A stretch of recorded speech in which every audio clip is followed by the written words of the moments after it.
Olá pessoal, hoje eu apresentarei para vocês uma adaptação de 3 jogos muito conhecidos e que também constituem, assim como o Tangram que eu apresentei, recursos que permitirão que crianças do ensino fundamental, as suas séries iniciais e até do ensino infantil, com alguns lembretes com relação à segurança, para que os jogos que vocês vão ver, se vocês forem recriar como eu fiz, que vocês, para as crianças muito pequenas, recriem com tabuleiros grandes, com peças grandes, para evitar que elas coloquem as pecinhas que são usadas nos jogos na boca e possam engolir e isso ter consequências indesejáveis para todos nós, ok? Então, como sempre, me dê um tempinho para eu reposicionar a câmera e eu iniciar a apresentação desses jogos, ok? Eu vou começar pelo do meio, que ele é muito conhecido, esse jogo acho que é muito antigo, e que é o jogo da velha. Notem que as peças, elas são de 3D e são feitas de pedra, de mármore, em formatos diferentes para identificar a posição de cada jogador. Aqui, esse jogo aqui já está vencido porque a criança que utilizou esse formato de pedra já conseguiu colocar 3 peças em sequência, né, na diagonal, ou poderia ter vencido colocando 3 peças na vertical, ou poderia ter vencido colocando 3 peças na horizontal, ok? Essa é a finalidade do jogo. Isso aqui jamais vai acontecer na prática, né? Mesmo para uma criança muito jovem, ela percebe que tem que impedir, né, que o outro cresça e ele vai tentar vencer o jogo. Normalmente ela vem com 5 peças em cada, né?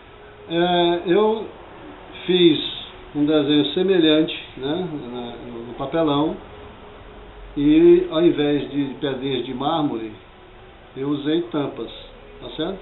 E o efeito é o mesmo, tentar evitar que o oponente coloque 3 peças do mesmo tipo em sequência, ok? Então esse jogo aqui saiu empatado, ok? Tá bom? Se houvesse ocorrido isso, uma criança que utilizasse, ou que estivesse utilizando as pecinhas, as tampas brancas, teria vencido o jogo, ok? Então essa é a nossa primeira sugestão.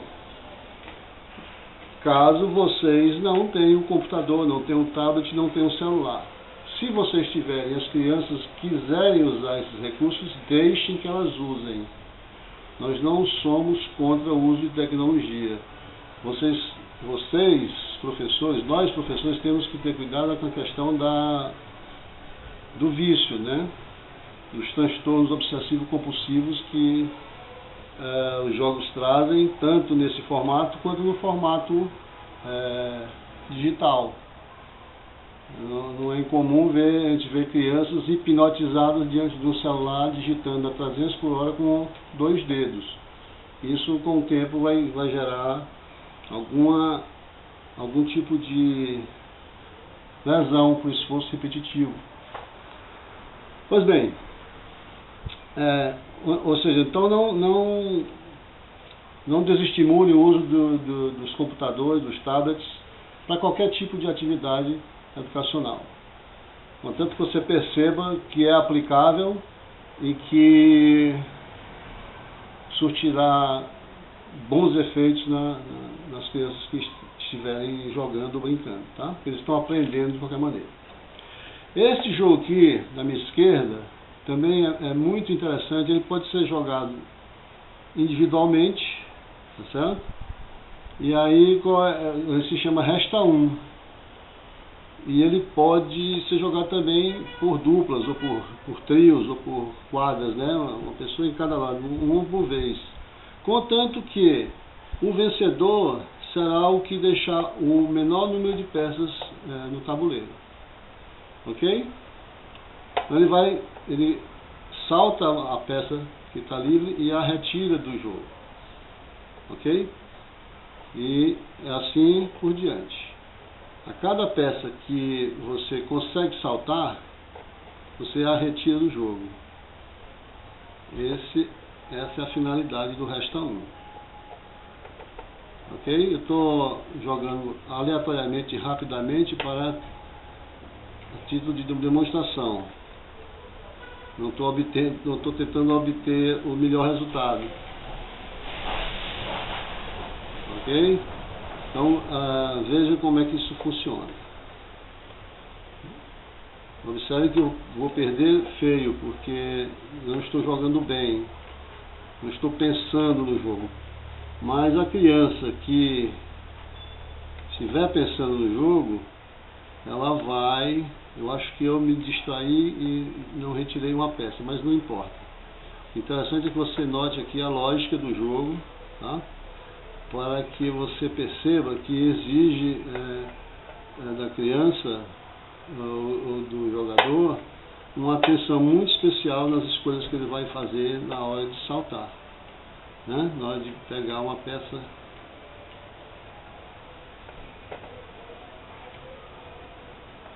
Ok? Não está sendo um bom jogo porque eu cheguei num momento não se pode comer na diagonal, né? Ou saltar na diagonal, melhor dizendo, né? Só na vertical e na horizontal. Vejam que eu fiz um péssimo jogo, o resultado foi 2, 4, 6, 8 peças. Deixei 8 peças. Normalmente um jogador médio, ele consegue deixar 3 peças no tabuleiro, né? E a pessoa que está com um quociente de inteligência elevado, vai conseguir deixar uma pecinha só. Você pode também fazer um trabalho adicional, com o qual eu trabalharei no futuro em uma das dinâmicas, que é o cálculo do tempo. Você pode, além do cálculo das peças, você pode também calcular o tempo. Ou seja, se alguém empatar com 8 peças, ou com 3 peças, ou com 4 peças, que é o mais comum, 3 ou 4, né, a média é essa, você vai desempatar, vai ganhar o jogo quem conseguiu 3 ou 4 peças, ou seja, empatou no número de peças, quem tiver o menor tempo. Já é uma maneira de você usar o celular, por exemplo, você pode usar o próprio celular, certo? Acionar aqui um aplicativo, né, com essa finalidade, pegar, ver se eu acho aqui o cronômetro. E você aciona um cronômetro e ele vai começar a fazer uma contagem. Aquele que vencer, que tiver o menor tempo, né, você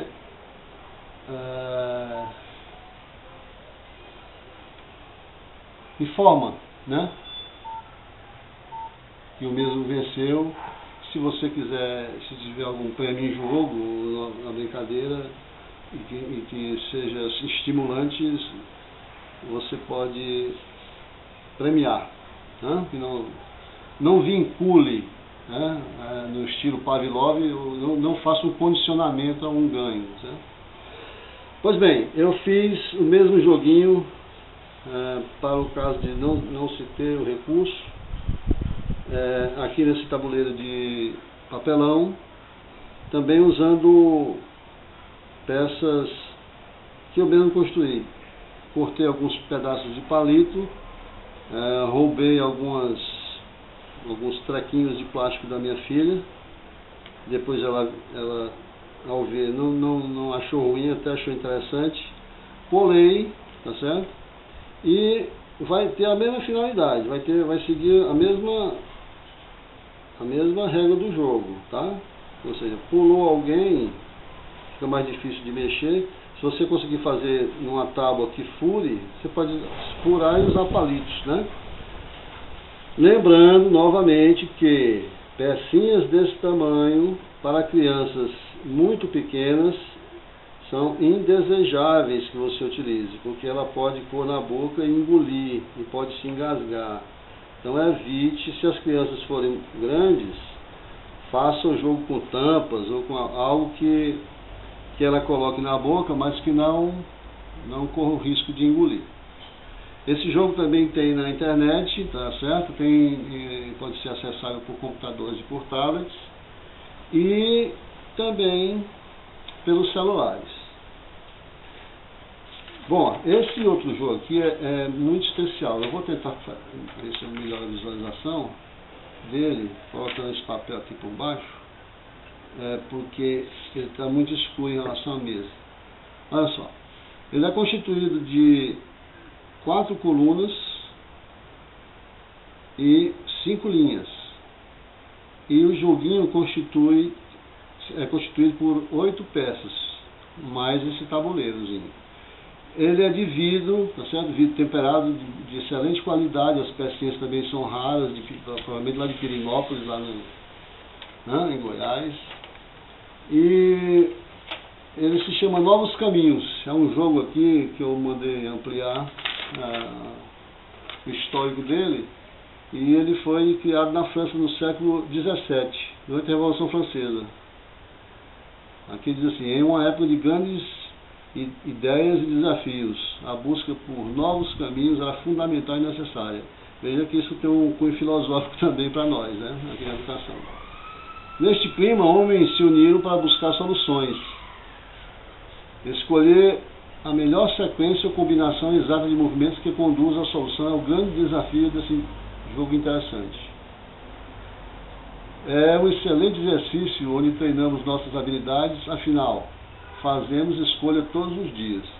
Detalhes: esse jogo ele é individual, ou seja, aquilo que você pode fazer é o que eu sugeri para o Resta 1. Contar o tempo, tá certo? Contar o tempo no qual o objetivo foi alcançado. E qual é esse objetivo? Fazer com que essas 4 pecinhas venham para o lugar as pecinhas claras venham para o lugar das escuras, e as escuras venham para o lugar das claras. Ok? Aqui numa visualização melhor seria isso: fazer com que essas tampas vermelhas desçam, ou venham para cá, e as brancas para lá. Ok? Esse é o objetivo. Detalhe: não sei se dá para ver aí, mas você não pode, você só pode andar em diagonal. Você não pode, por exemplo, se eu me mover para cá, eu não posso, porque eu tenho, na mesma diagonal, eu tenho outra peça. Eu tenho outra peça do jogador oponente. Então não posso fazer esse movimento. Certo? Posso fazer esse. Por quê? Porque fazendo esse, eu não tenho nenhuma peça de outra cor na mesma diagonal. Eu falei concorrente, mas não é concorrente. O concorrente é você mesmo. Ou seja, esse aqui é um jogo no qual você luta contra você mesmo. Você tem que se ajudar. Esse movimento que já está representado aqui na tela, ou seja, ele não pode vir para cá, nessa diagonal, porque nessa diagonal existem peças de cor diferente. Ok? Esse movimento aqui já pode. Tá certo? Por quê? Porque não há ninguém nessa diagonal. E assim por diante. Você vai concatenar a movimentação dessas peças de maneira que você consiga fazer isso. E as brancas desçam e que as vermelhas subam, no caso. Eu fiz um testinho comigo mesmo, levei 15 minutos, apanhei muito, né? O conceito é esse. Eu estou tentando apresentar situações onde você, não tendo recursos para comprar os jogos, né? Nem você, nem a escola, ou o orçamento é apenas para o ano que vem, mas, ou seja, há algum tipo de limitação para a compra do material físico, para alimentar um laboratório de matemática. Você pode usar então o laboratório de informática e tentar o acesso à internet. Não tendo acesso à internet ou não tendo acesso ao laboratório de informática, você pode construir com materiais recicláveis, tá certo? Do tipo papelão, tampas, pedaços de palito, né, grosso, desse de assar churrasquinho, algumas contas que você pode comprar em loja de bijuteria, ou se tiver em casa algo reciclável, isso pode suprir as pecinhas, no caso aí do restão. Tá bom, gente? Isso tem que ficar claro. Como sempre, e para cumprir a nossa ementa, né, e o nosso projeto pedagógico, eu vou apresentar mais um livro que tem diversos tipos de situações onde a maioria não é aplicável para as séries iniciais de ensino fundamental, mas que é uma literatura que é obrigatória para professores de matemática, tá certo? Agora eu vou apresentar a história da matemática, né? A história dos grandes matemáticos. Esse livro é barato, né? Tem na Americanas ou na Saraiva, você pode comprar pela internet em 6 vezes. As descobertas e a propagação do conhecimento através das vidas dos grandes matemáticos. Raymond Flood e Robin Wilson, da Malcolm Brooks. Ok? Então essa é a nossa sugestão. Provavelmente a nossa próxima dinâmica trabalhará com a Torre de Hanoi. Então me aguarde. Até lá. Obrigado. Um abraço.